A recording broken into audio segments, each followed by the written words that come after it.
With that, we'll officially start. My name is Juan Carlos Lopez. I am the Director of Teaching and Learning for the Maple League of Universities.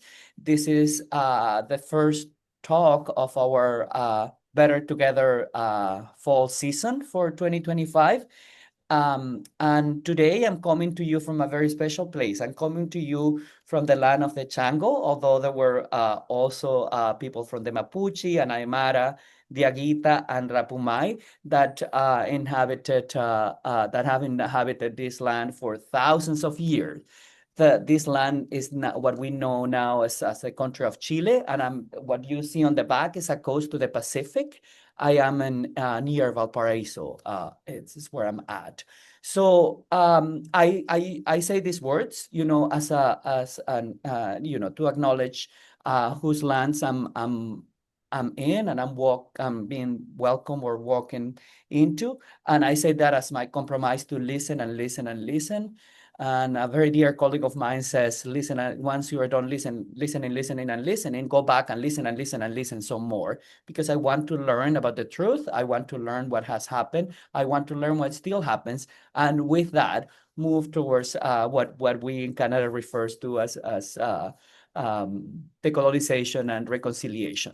So that is my why I say these words and I acknowledge these territories is to acknowledge them, but also to express my commitment to working and learning. So with that, today we have a very special speaker, but I'm going to pass the virtual baton to Dr. Heather Lawford, and she will do the introductions of our speaker. Dr. Heather Lawford has been part of our Maple League Teaching and Learning Committee for a long time, and I'm really excited to just and you will see why I'm handing that virtual baton to Heather. So Heather, with that, take it away. I'll be here in the back. I'll run the chat and do all those things, but from this point on, floor is all yours.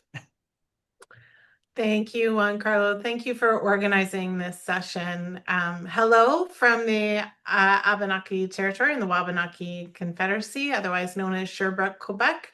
I'm Heather. I'm joining Mélanie on camera for this part, and then I'm going to run out and go on my own computer and give her the full picture. But I have the distinct honor and privilege to be a learner of Mélanie's, though officially I'm her master's supervisor.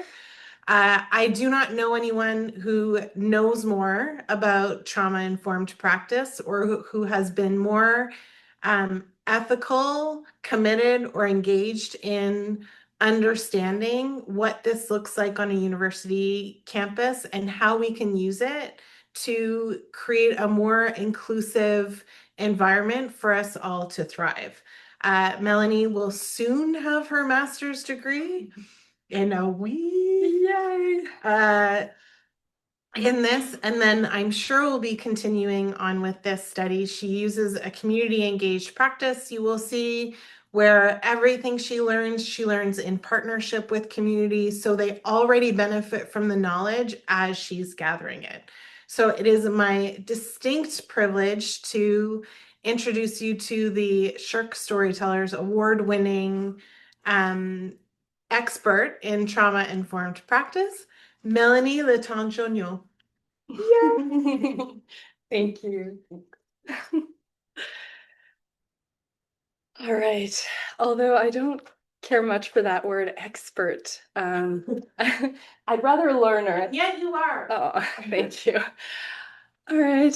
Thank you. Thanks, Heather. Thanks, Juan Carlos, and to all the Maple League folks who thought it would be a good idea to give me the floor today, and to all of you who are here. I'm so honored and excited. Thanks for joining this conversation. Those of you who are comfortable doing so, maybe a quick check-in in the chat. You could write from 0 to 5 how you're doing today. 0, I barely crawled out of bed. Oh my goodness, this is a horrible day. And 5, I'm doing great. I could maybe, I don't know, run a race or do something really crazy today. It's going really well.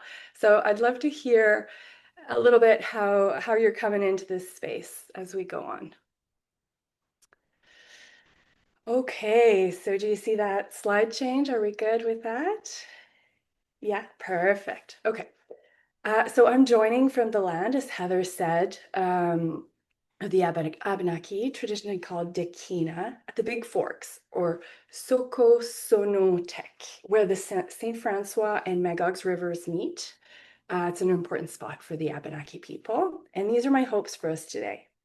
As we gather in these virtual spaces, may we honor the land and the waters that literally keep us alive.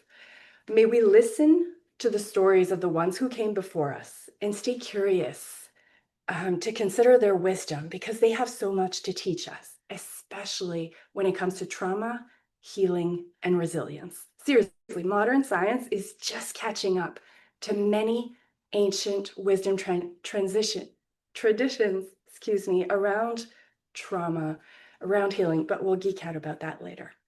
And finally, may we connect. Trauma is probably not new in our human history, but our modern ways of isolation and disconnection are. So let's aim to connect to the present moment, to each other, to nature. And as we sit indoors in our buildings, in our rooms, let's not forget that nature is not just out there. We are a part of nature. And that connection has not gone away with our fancy technology and our different ways of living. We've just kind of forgotten about it.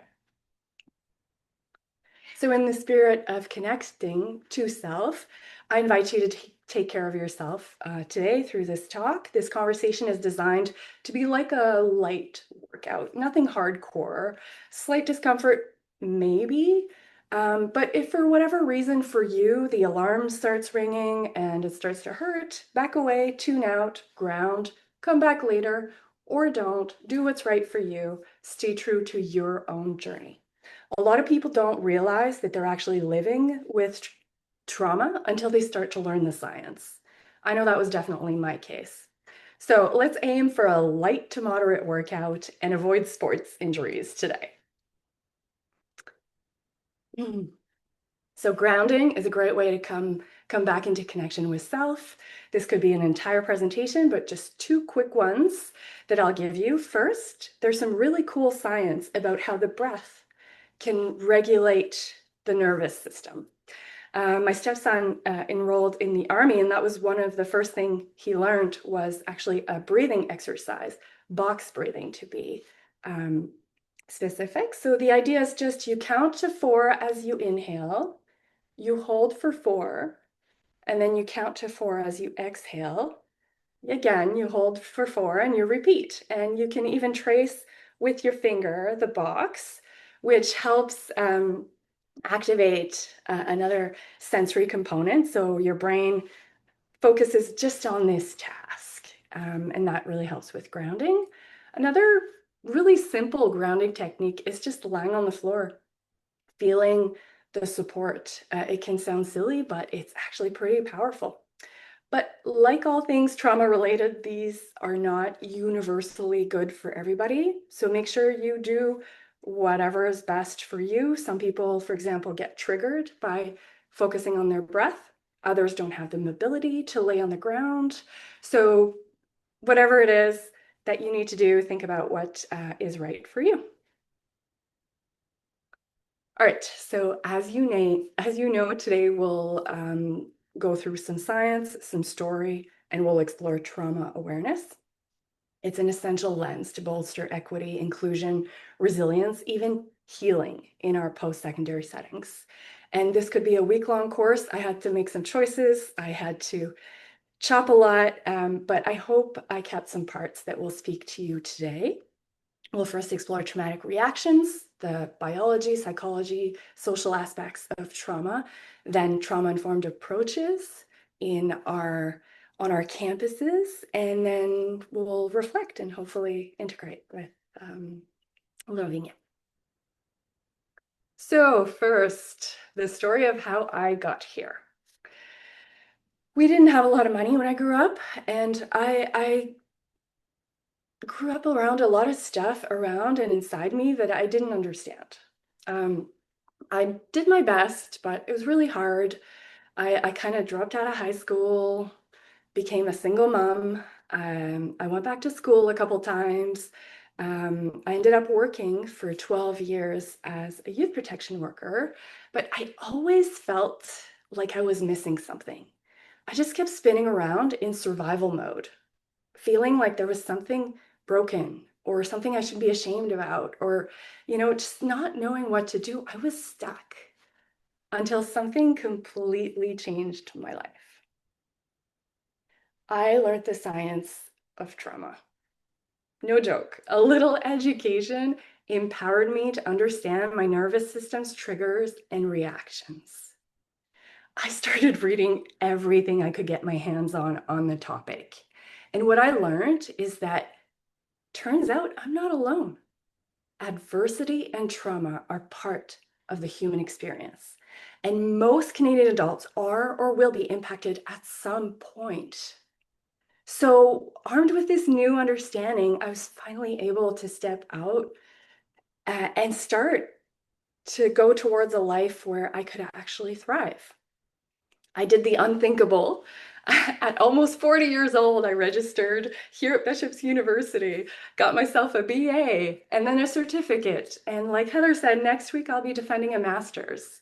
I'm skipping fast over a lot of hard-earned successes and struggles here, but the takeaway is that learning the science helped me break the cycle for me and also for my daughter, who just graduated from college and started herself a dream job and is now able to take dream vacations. She actually just got back from Hawaii on Monday. So there you have it. This is my bias. I believe that learning the science can help buffer cycles and prevent harm. And this is what I dedicate my work and life to now. So when I first started doing research, supervised by Dr. Leopard, I was so excited. I was just like, okay, let's go. We're going to change the world. We're just going to tell everybody the science and make everything better. Heather was like, whoa, it's not exactly how change works. And she was right. And I'm grateful for her teachings. The science of implementing trauma-informed approaches is really clear about this too. We must do this together in community. This is not a top-down kind of thing that we can just parachute our fancy ideas onto a bunch of overworked staff and faculty. Dropping programs onto people risks making them feel overwhelmed, unheard, and like you're actually adding an extra burden. So this really needs to be done in conversation. Which is why in 2022, we started partnering with the community for what we have come to call the Trauma Awareness Project, or TAP. First, we started mapping out where we're at in the community. Then the community told us they needed resources. So we created a half-day training program so that everybody on campus could gain basic vocabulary and knowledge. At the community's request again, we translated that into French and started making an asynchronous Moodle version. For my master's thesis, we partnered with CWIL to make a version aimed at supporting work-integrated learning professionals. So we've trained over 100 participants so far, and I feel so privileged to learn from them every time. Their feedback has truly shaped their program. But we also sit on committees, run educational book clubs. This is really a grassroots kind of thing. And so shout out to a lot of the people along the way that have helped this initiative. And this isn't just me, it's a community built kind of thing. So thank you, everybody. All right, our three main goals are research, education, and community engagement, all towards systemic change, like I said. Okay, so content time. I'd like to introduce Mo. He's a composite inspired from both female and male colleagues I've known over the years, both in youth protection and university workplaces. He's going to come with us today as a colleague in this reflection, and hopefully he can help us see how this science applies to all of us and why it's important. So imagine you're sitting in a meeting. Mo alternates between kind of glossy-eyed stare and fidgety restlessness. He's visibly annoyed, and he makes snappy comments at one colleague in particular. And then this colleague tells him, just settle down, Mo. At which point, Mo just flips. Starts, the ugly angry, the spitting and the and he just tells her to shut her face and this is none of your business and walks right out of the meeting.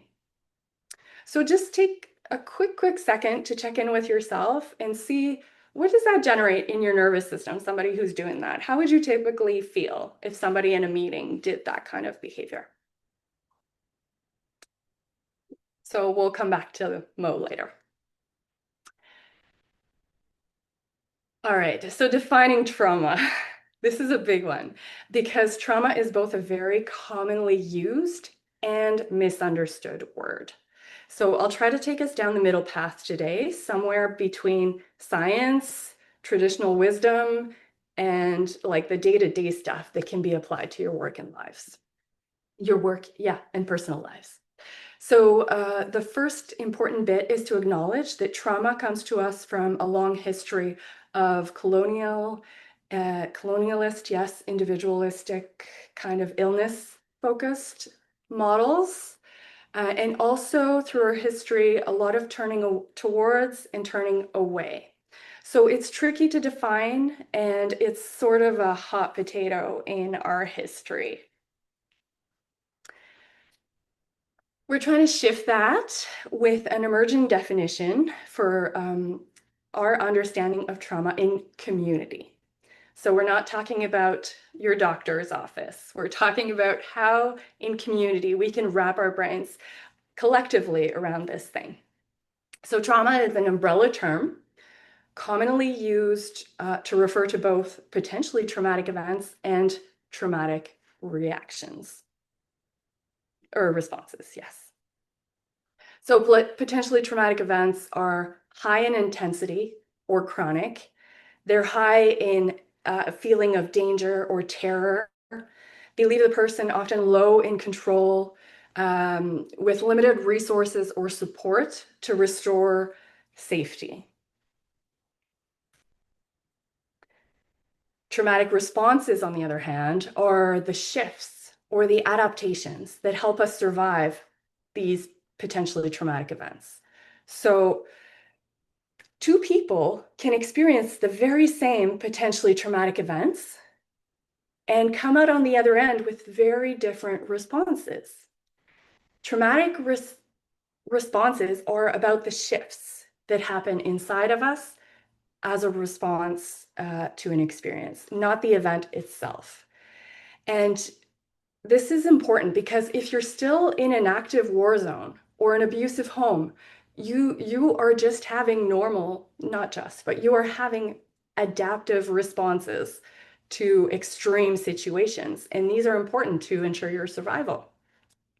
We call them traumatic reactions if they stick around once the danger has passed. So they outlive their usefulness, their initial usefulness anyways. So, and these are understood to be on a spectrum. They can include the medical label of PTSD or diagnosis of PTSD, but they're not limited to that. Because we're in community, we're seeing a wider range of traumatic responses. And again, this is not a medical kind of lens. The medical lens focuses more on the extreme end of the spectrum, where you have more intense dysfunction and you're going into illness understanding of these responses. But even if they're on the lighter end of the spectrum, they're still valid experiences. So it's really important that we keep this conversation going and we try to be inclusive in our understanding.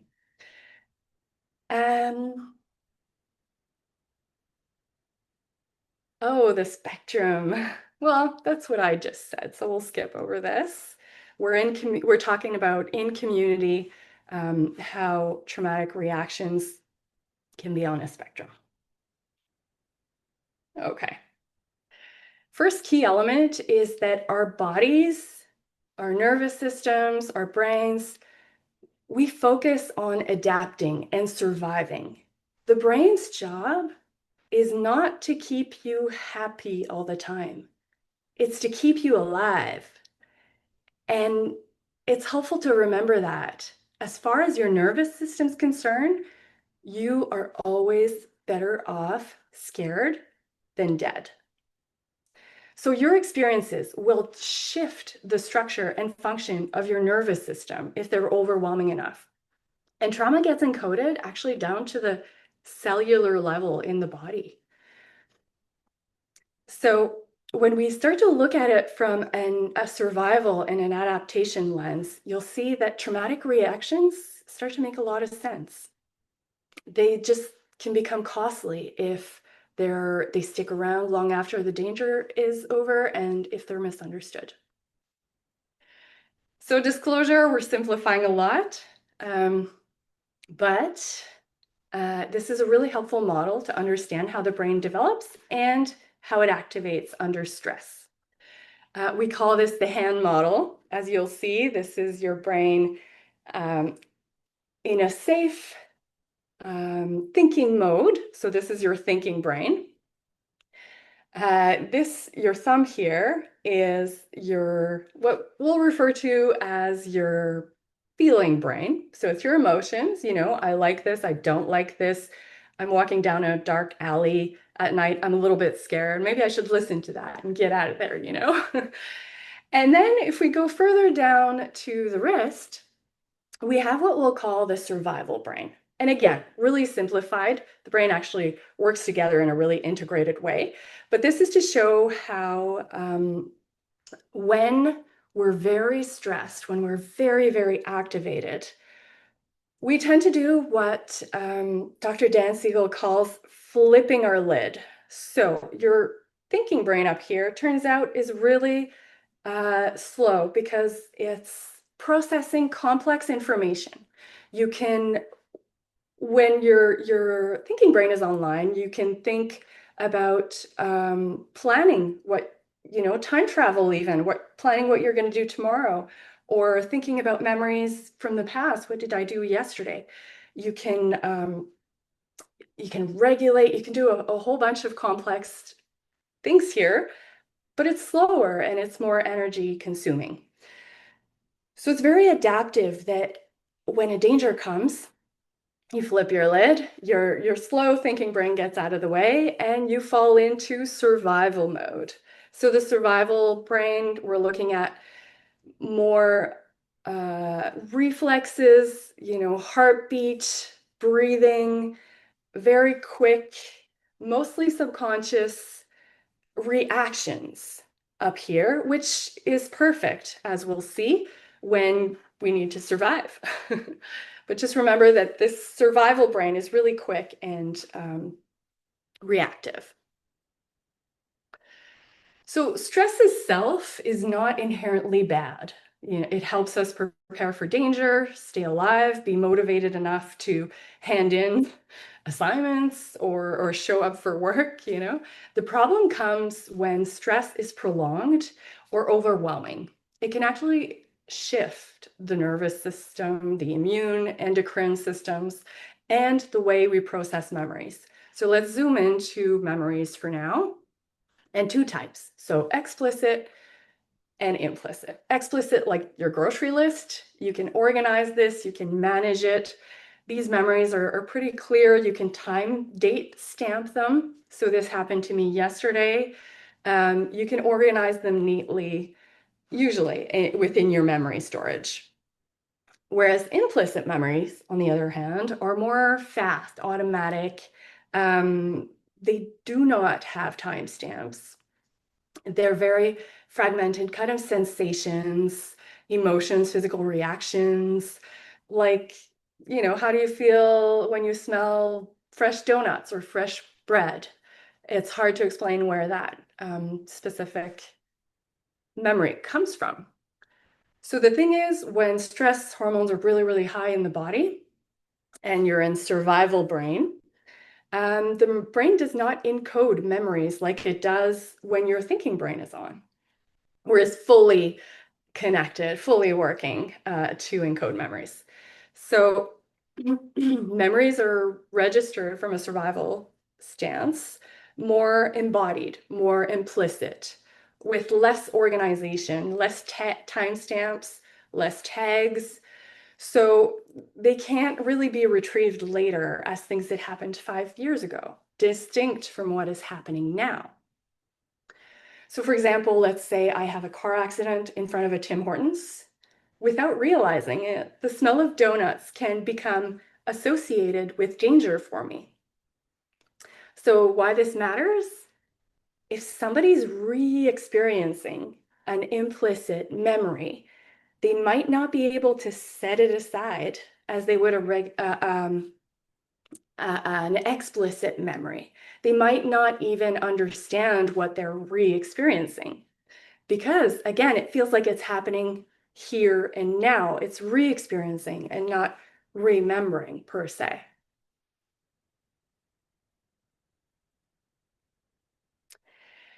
And re-experiencing can be triggered by so many things. Big relational ones in post-secondary settings, but I mean anywhere with hierarchies essentially and power imbalances are tone of voice and facial expression. They actually communicate a lot of information, often more than words do. So if a professor tells a student they're late on a deadline with a neutral or slightly annoyed tone, the student's nervous system could switch into better scared than dead and really react in a way like they were in danger. And this prof might not even understand why all of a sudden there's a student in survival mode in front of them.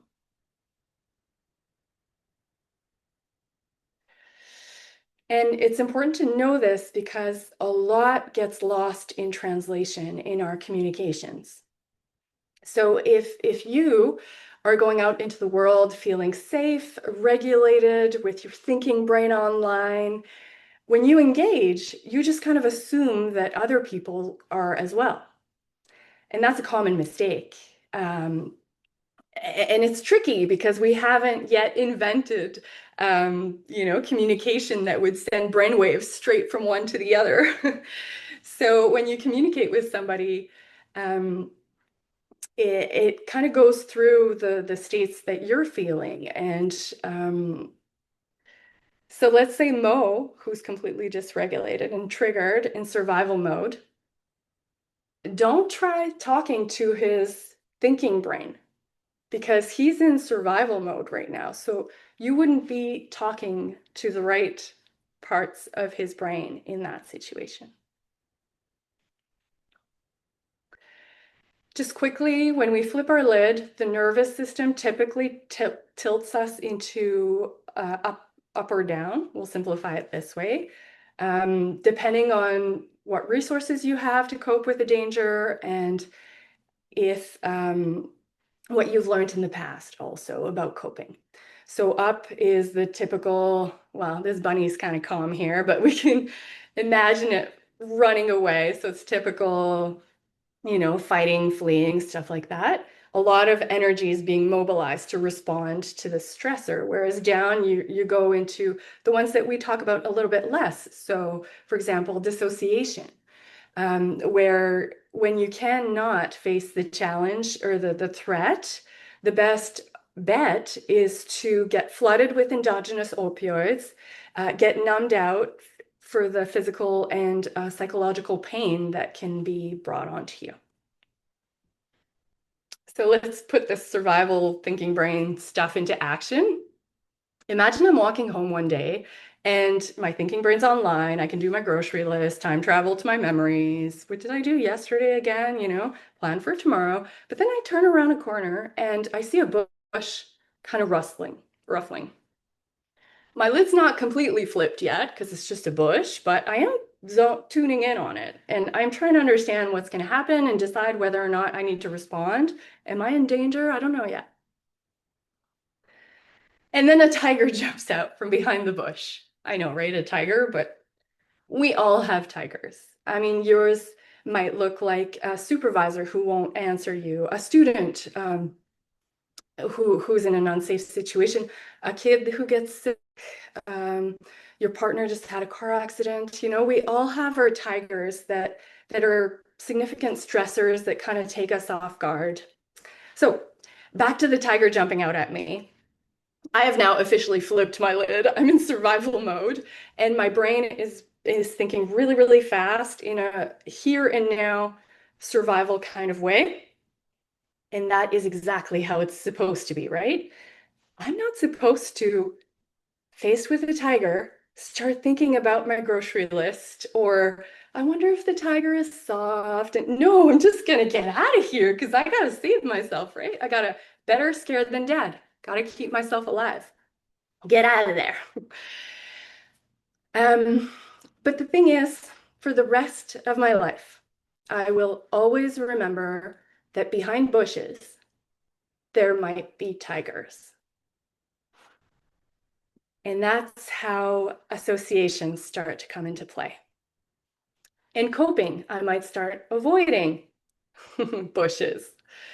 Our typical ways of adapting are learned typically when we're young, and they tend to stick around more or less.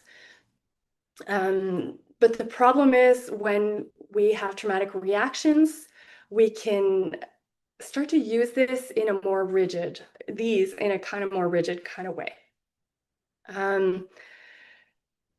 So let's go really quick here. It's important to understand that these aren't inherently good or bad.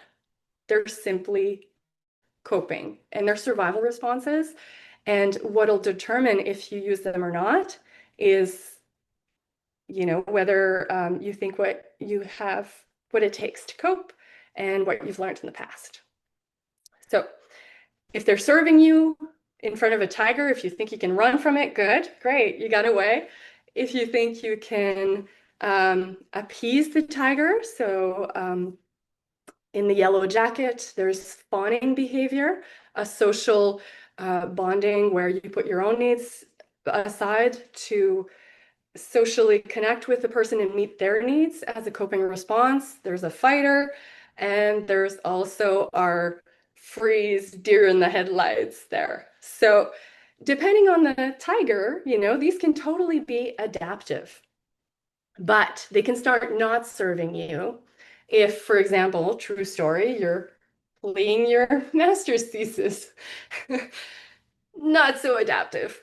Or they cannot serve you if you're freezing in front of your email inbox. I mean, temporarily adaptive, because this is a modern danger that can get quite overwhelming for a lot of folks. I do give you that. And who doesn't love a good dose of endogenous opioids?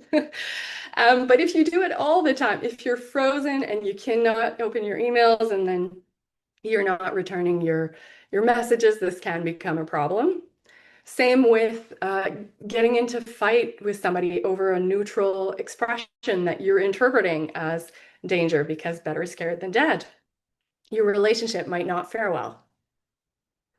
Or fawning, prioritizing somebody else's needs over your own at the expense of your own safety when the other person is being harmful, like intimate partner violence. Children of neglectful parents are often at risk of developing this profile. And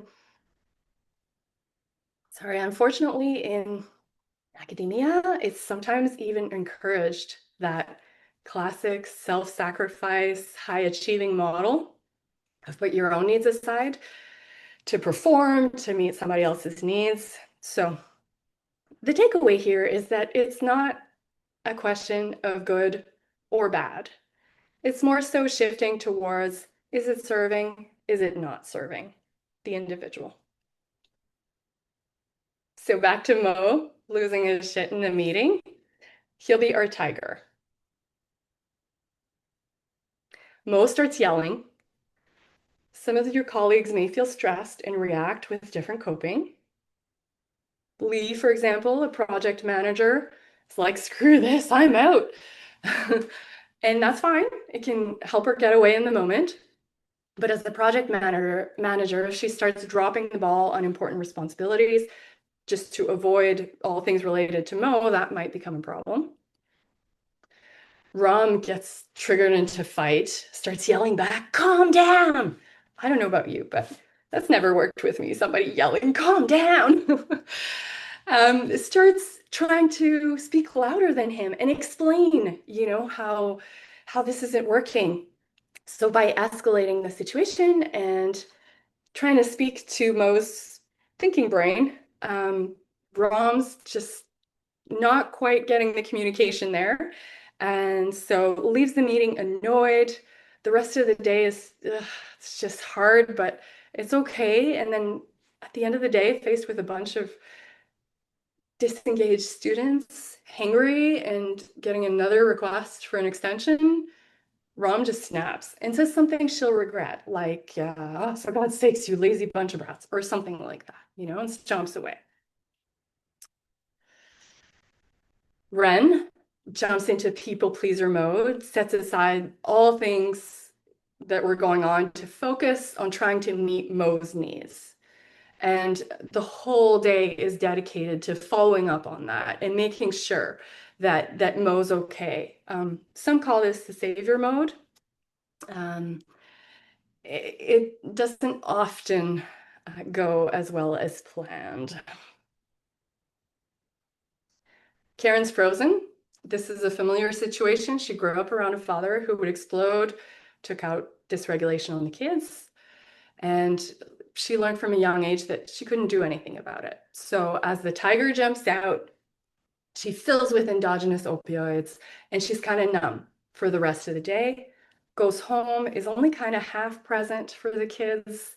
Kids are asking, Mom, Mom, Mom, to get her full attention, but she only kind of half mumbles a response, and eventually they stop asking, stop engaging. We see that everyone can leave the meeting with their own coping, and that can have ripple effects, especially when they're unaware, just reacting.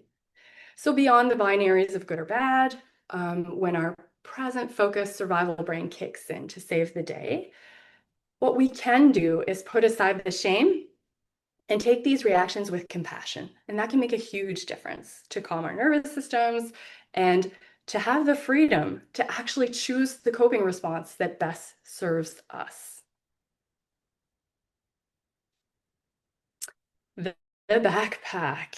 This is a metaphor for accumulating a lot of adversity and traumatic reactions. When you're in harsh conditions, you have to spend a lot of time surviving. You need a lot of equipment. You need tools to survive, extra warm clothes for the harsh weather, and especially for those who started surviving in childhood. Their metaphorical backpack, yes, can get quite heavy and cumbersome. So hopefully a lot of you have heard of the Adverse Childhood Experiences Study, the ACE study. This was in the 90s, public health doctors started listening to patients who were dropping out of an obesity clinic. They were actually losing weight like they wanted. That's what they signed up for, but then dropping out. So they went to talk to them and listen to their stories. And what they discovered is that most of them had something striking in common: adversity, and in particular, childhood sexual abuse. So they got over 17,000 participants together. Each of them had a medical workup and a follow-up questionnaire. And what they started to map out was kind of groundbreaking. Adverse life events in childhood affect not only mental health, but also physical health, increasing the risks of some of the leading causes of death, reducing life expectancy up to like 20 years. But what they also saw is that this is a very common phenomenon, much more common than we expected. But luckily, there's hope. Relationships can buffer hardship. And some of the coolest research on human development has mapped out that longevity and health is actually impacted quite a bit by the quality of your relationships. So if you ever find yourself in a situation where you don't know what to do, before you do anything else, focus on connection. And the one thing about traumatic responses is that they're overwhelming, or they come from being overwhelmed by events. So by nature, this healing can't happen all at once, because you risk getting re-traumatized by the overwhelm of it again. And that's why experts like Dr. Bruce Perry say that healing happens through microdoses, through micro moments, mostly in community. And that's where we come in, right? As a member of community, it's important to recognize that even though you're not a clinician, or I mean, you might be, but even when you're not, you can contribute through micro moments. You can offer therapeutic moments, and we can offer safe, supportive environments that foster, confidence, growth, and micro moments of healing. There we go, trauma-informed approaches. Like anything else, we have to think about these critically. They can be commercialized, they can be weaponized if we lack the understanding and the whole picture on these things. I've seen people use these to try to maximize outputs or customer service markers. And that's a tricky slope. I mean, though the outcome can be that, it can't be your main focus. So well-meaning individuals and systems can unknowingly perpetuate harm. Let's be mindful of that and of the things that we consume. There's many terms out there. You'll hear a diverse, trauma sensitive, aware, informed, integrated. I choose to use trauma-informed approach because it's come out a lot in the literature. The U.S. Substance Use and Abuse Administration have a framework that is, I find, customizable, and it's not a commercialized gig, and it's widely cited in the literature. That's why these are the words I use. And an important difference to make here is that trauma-informed approaches are not the same as trauma-specific services or interventions. So I'll give you a concrete example. I've seen universities putting in their policy, we're going to be trauma-informed, because it's become sort of a buzzword. And then they train a couple therapists from student services and they say, we check that box, we are now trauma-informed. No, you are now offering trauma-specific services or interventions. But being trauma-informed, I mean, it can include that, but it's not limited to that. Being trauma-informed is actually kind of a lens or a philosophy. It's a universal precaution that we all take with everybody, because most likely the person in front of you will have experienced some sort of adversity or traumatic reactions. So might as well be careful. You will do less harm if you are careful.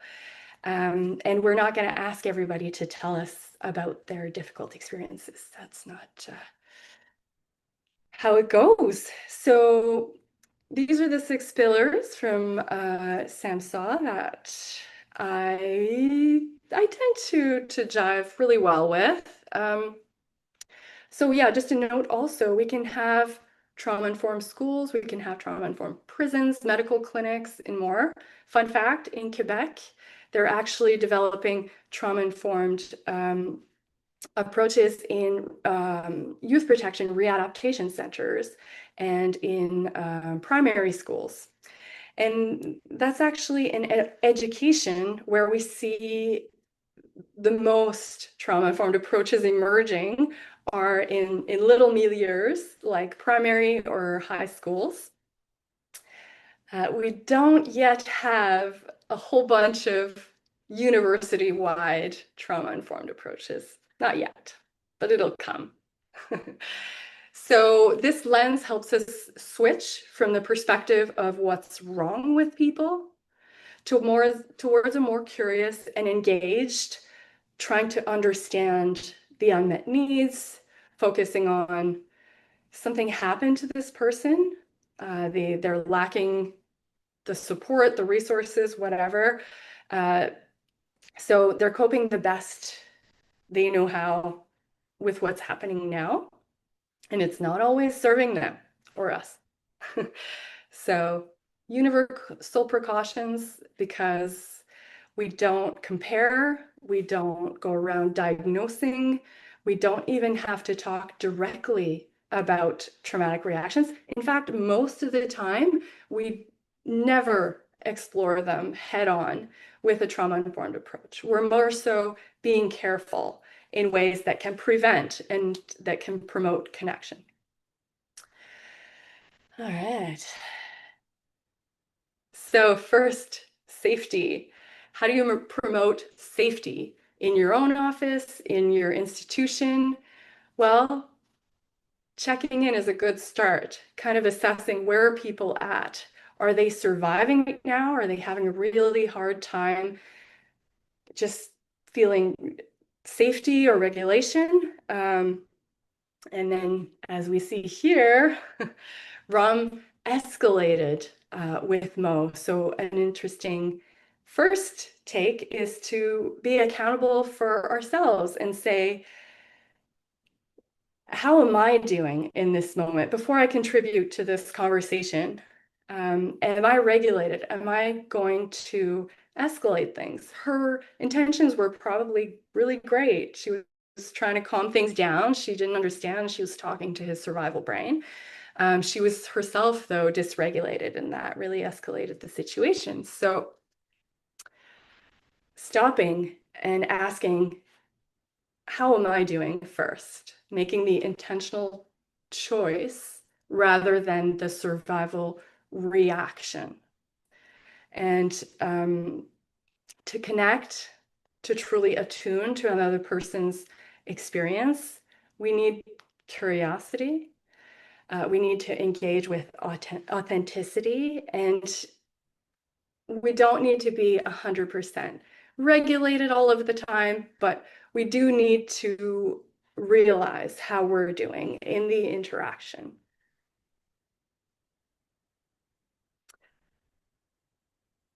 Yeah, oh, and this, yeah, the regulate, relate, and then reason speaks to, you know, if you're survival brain or if the other person is survival brain.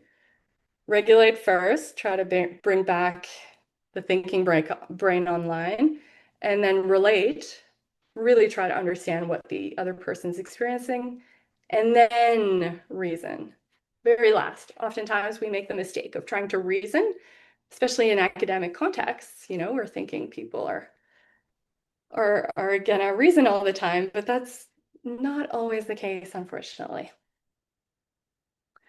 Trust and transparency. How do we promote this in post-secondary settings? Well, be clear about your role. Take time to explain what you're doing and why, and the limits of what you're doing. Avoid trying to fix. And from your point of view, instead, try to listen to the person and their needs. Don't promise everything's going to be okay or anything out of your role. For example, our B&G team here, our buildings and grounds team, they work really, really hard on trying to be easily identifiable and transparent, because they do go into residence rooms to fix things sometimes, and some international students could be really put off by this stranger coming into their personal space. So it's important for them to be upfront about what they're doing and who they are, etc. Peer support. This is about shared common humanity. Taking a little time to connect around common human experiences and develop committees of practice, peer supported. I'm just seeing time go by, so I'll go quick, but be mindful of your role here also. When you're trying to support a colleague, and you're a community member, don't go into the therapeutics of it. Don't go beyond your role. And remember that as a community member, you can foster little therapeutic moments without being the clinician in the relationship. Collaboration and mutuality, this is about leveling off the power dynamics, which is so important, giving the other person control over their situation and keeping those affiliative goals in mind when interacting with students, colleagues, partners.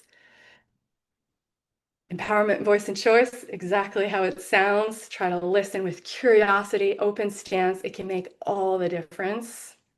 Language matters. Language influences identity. Language influences confidence. It influences power structures. And we're not going to go in depth, but language is important. So be mindful of the words you use. Sensitivity to cultural, historical, and gender issues. Just real quick, take the initiative. Try to do your own research. Stay curious, engaged, and do your best. You probably make mistakes, and that's fine. Stay engaged.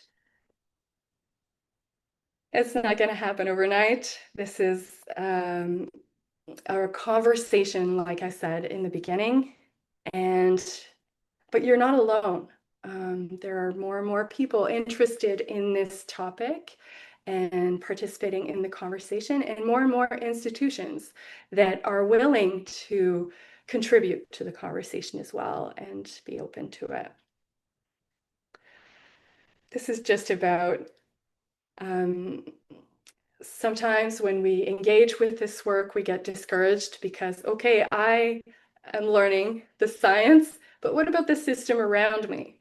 So it's helpful to focus on what you can, your sphere of influence, what can you control, and then leave the rest aside. So I'm just gonna, just a quick minute, because I've been talking so much. I fear I haven't left much time for this reflection, but I'll just still kind of frame that. Just to wrap up Mo's story, let's say you're his manager and you've heard that he's struggling with attendance issues, he's calling in sick, he's not doing good lately, he's been described as irresponsible, unmotivated. And so these behaviors, the absenteeism, the missed deadlines, the anger management issues, they could look like he's got a really bad attitude, or like he's not trying, or, something, but they're actually just the tip of the iceberg. What people don't know is that Mo grew up with a single mom. She struggled to put food on the table, and he was bullied in school for a long time. And that right now he's going through a rough patch because his mom's struggling through cancer. She has chemo right now and she's not responding well. Plus, his partner and him are going through a rough patch also. They're talking about splitting.